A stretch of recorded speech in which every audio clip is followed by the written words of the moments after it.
Very good morning, students. So we already discussed our accounting ratios.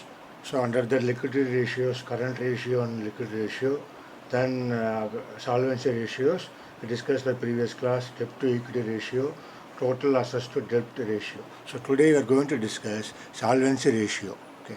So under solvency ratio, under that, again, another two ratios. One is property ratio and interest coverage ratio. Okay. First we are going to discuss property ratio. Here what is the meaning of property ratios? Nothing but it expresses relationship of proprietors, or it's also called shareholders funds to net assets. Okay. So the formula is here shareholders fund or equity divided by total assets. It can be expressed either pure or as percentage ratio. So how it is computed? It is computed in both way, maybe liability side approach or asset side approach. So we can calculate it based upon the available information, even both side, liability side approach or asset side approach. Okay. So a property ratio, how we will calculate liability side approach? As we know, so as liability side, share capital nothing but equity and preference share capital, and we want to add reserves and surplus. So what are the resources available? Surpluses, that is balance available in a profit and loss account, and capital reserve, general reserve, like that. And accordingly, asset side approach, non-current assets, and we have to add working capital. Here working capital, as you know, okay, working capital, you know, current assets minus current liability. Then you have to deduct non-current liabilities.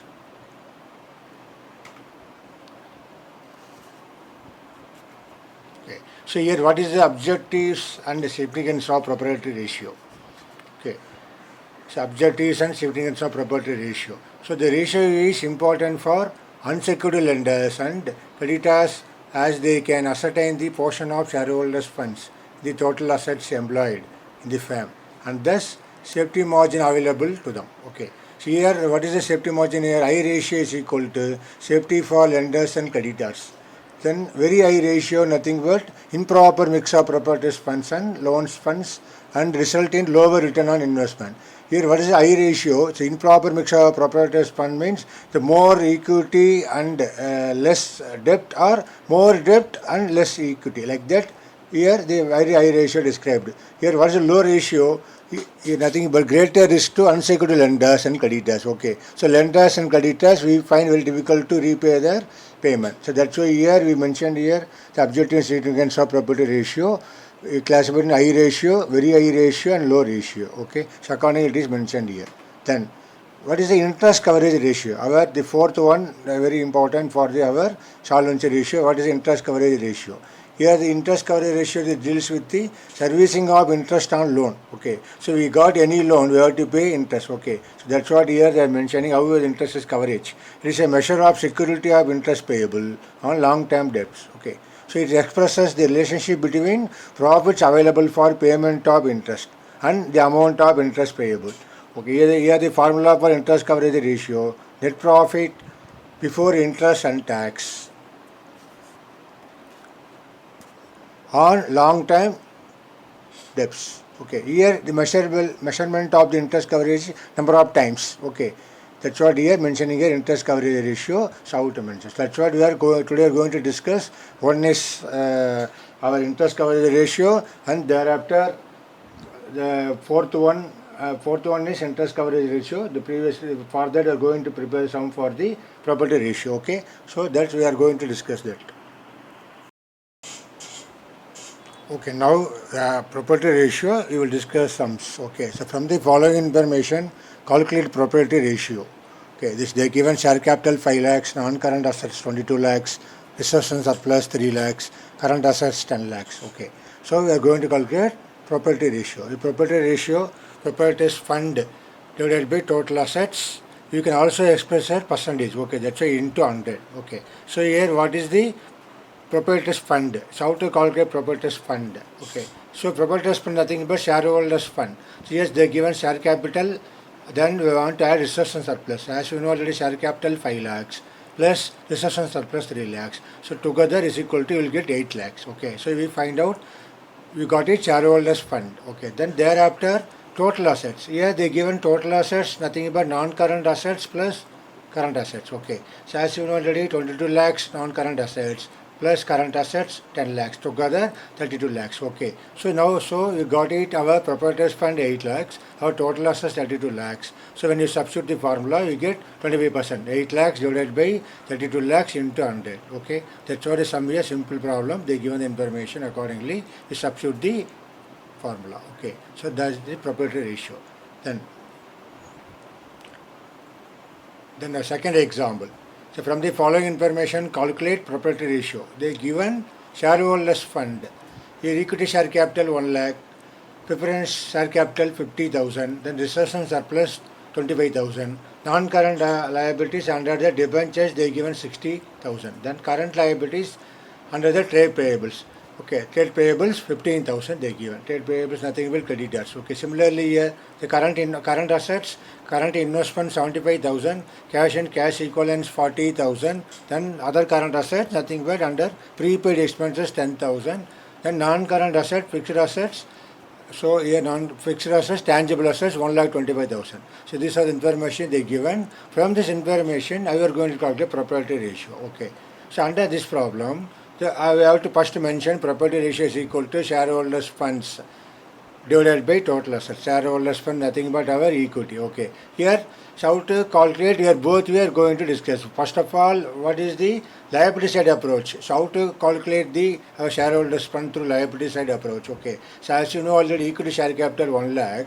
We want to add preference share capital also. Okay, 50,000. Then reserves and surplus 25,000. You got it. Shareholders fund 1 lakhs plus 50,000 plus 25,000. You got it. Shareholders fund. Okay, from the liability side approach. Okay, same manner we come for the our asset side approach also. We have to mention fixed assets 1,25,000. Then we want to add working capital. Okay, so you have to write like this in a vertical format. So working capital, as you know already. What is the working capital here? Current assets minus current liabilities. As you know, they are given from the problem. Current assets 1,25,000 minus 15,000. You got it 1,10,000. That 1,10,000 you substitute here. You get 1,25,000 plus 1,10,000.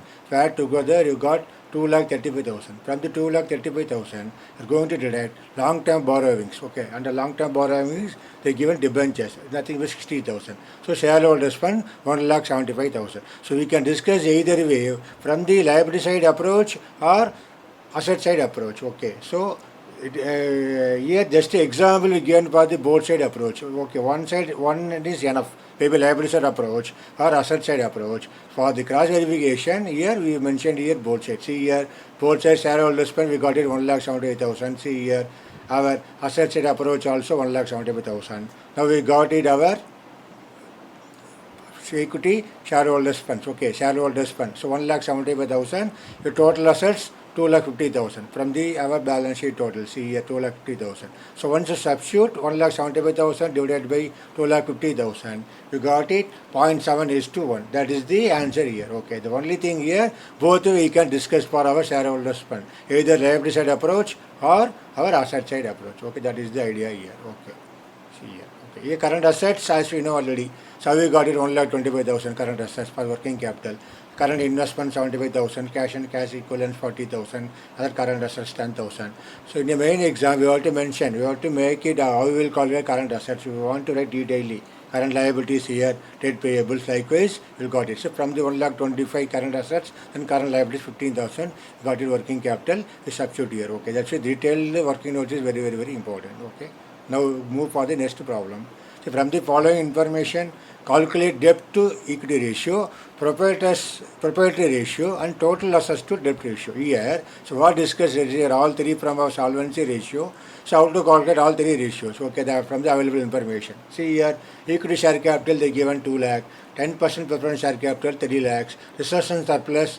Under that they given general reserve 2,50,000. Then surplus nothing but balance in statement of profit and loss 1,50,000. Then 12% debentures 16 lakhs. Then current liability 6,80,000. Then fixed assets tangible 21 lakhs. Then long term trade investments 2 lakhs. Then current assets 8,80,000. These are the information they given. From this information, we are going to calculate three ratios: debt to equity ratio, proprietary ratio, and total assets to debt ratio. Okay. So first we are going to discuss debt to equity ratio. As you know, What is the debt to equity ratio? Debt divided by equity. So that's why I said numerator and denominator. Debt divided by equity. As you know already, debt is equal to 12% debenture. Okay, they given in the problem. See here, 12% debenture they given. So nothing but 16 lakhs. Okay, we can easily pick up from the problem. Then here how to calculate equity. So here equity also, again I said both way for learning we will discuss both way. So liability side approach, equity or shareholders funds or proprietary funds, we can call in three way, correct? Well, equity nothing but shareholders funds or proprietary fund. Okay, here how to calculate liability side approach. As you know, equity share capital they given from the problem. See here they given from the problem. Equity share capital 2 lakhs and 10% preference share capital 3 lakhs. Okay, so we had added here. Okay, here equity share capital 2 lakhs and add a preference share capital 3 lakhs, then reserves and surplus. Okay, here they given general reserve 2,50,000, the surplus nothing but taking from a profit and loss. Okay, 1,50,000. We got it all, we added all, we got it shareholders fund here. So our shareholders fund or our equity or proprietors fund 9 lakhs. Then same manner coming for the asset side approach. Fixed assets from the information, see here they given fixed assets 21 lakhs. Okay, then long term trade investment they given 2 lakhs. Okay, then current assets, current liabilities they given. So how to calculate asset side approach? Here the formula is fixed assets 21 lakhs. So we want to add long term investment 2 lakhs. Similarly add working capital. Working capital nothing but as you mentioned here, see current assets minus current liabilities. So from the problem they given, see here current assets they given, see here current assets 8,80,000, then current liabilities 6,80,000. Okay, here we are going to substitute. Okay, once you substitute here current assets minus current liabilities. From the 8,80,000 minus 6,80,000, we got it 2 lakhs. That 2 lakhs added here working capital. Okay. Now we got 21 lakhs, 2 lakhs, then working capital 2 lakhs. We got it 25 lakhs. From the 25 lakhs, we're going to deduct long-term borrowings. So 12% debentures they given 16 lakhs from the problem. See here long-term borrowings. That's why you have to read the sums carefully, the problem. So you have to pick up the problem easily. Okay. So 12% debentures 16 lakhs. Okay. For that, I'm going to substitute here. Okay, see here, see 12% debentures, 16 lakhs, we deduct from our total fixed assets, long-term investments, that had working capital 25 lakhs, minus 16 lakhs. Here we got 9 lakhs. Okay, shareholders funds from the asset side approach also 9 lakhs we got it. From the liability side approach also, we got shareholders fund 9 lakhs. Okay, from the information, now going to substitute. We got it now already debt, that nothing but 16 lakhs. Okay, now we got it equity 9 lakhs both side. So on the liability side approach and asset side approach, we got it 9 lakhs. Now we are going to substitute 16 lakhs divided by 9 lakhs. Now we got it 1.78 is to 1. Okay, that is the problem's ideas here. Okay, first we calculate debt to equity ratio. Now our second one is what?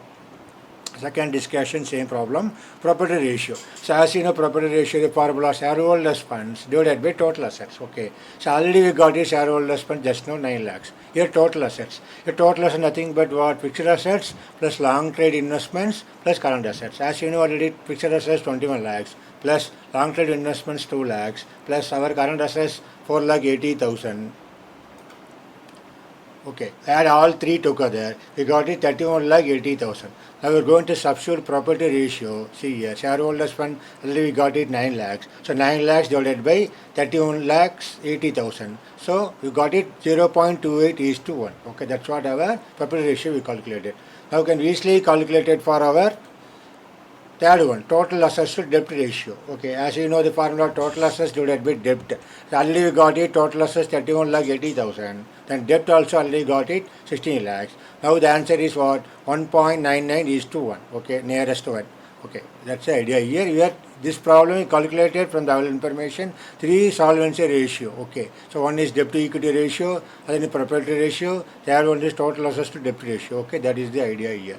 Now coming for our fourth one, the last one for solvency ratio, interest coverage ratio, how to do the problem. So from the following details obtained from the financial statements of Ganesh Limited, calculate interest coverage ratio. Here they given 3 information. Net profit after tax 1,20,000, then 12% long-term debt 20 lakhs, then tax rate 40%. Okay, so as you substitute interest coverage ratio is equal to net profit before interest and tax divided by interest on long-term debt.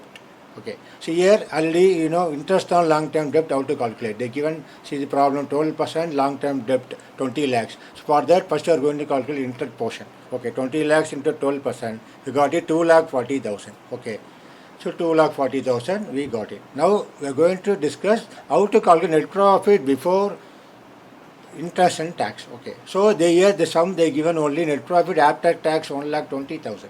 So they given tax also 40%. So that's why you take it net profit before tax is equal to 100.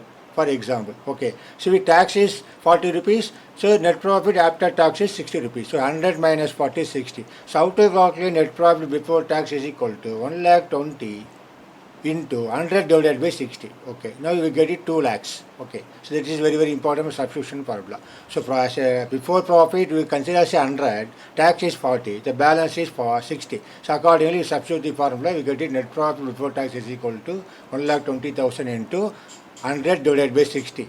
You get it 2 lakhs. Then how to calculate net profit before interest and tax? Okay, already we know 2 lakhs from our, just now we got net profit before interest and tax. So before tax, then 2,40,000 we got it from the tax portion. See here we got it tax portion here 2,40,000. Okay, so that's what here for 2 lakhs plus 2,40,000 we got it 4,40,000. That is net profit before interest and tax. Here what is the meaning of net profit before interest and tax? So we not deducted here interest and tax. Again we were added. Before as a available net profit, we not yet deducted interest and tax. That is the idea here. Okay, that's why I going to substitute here.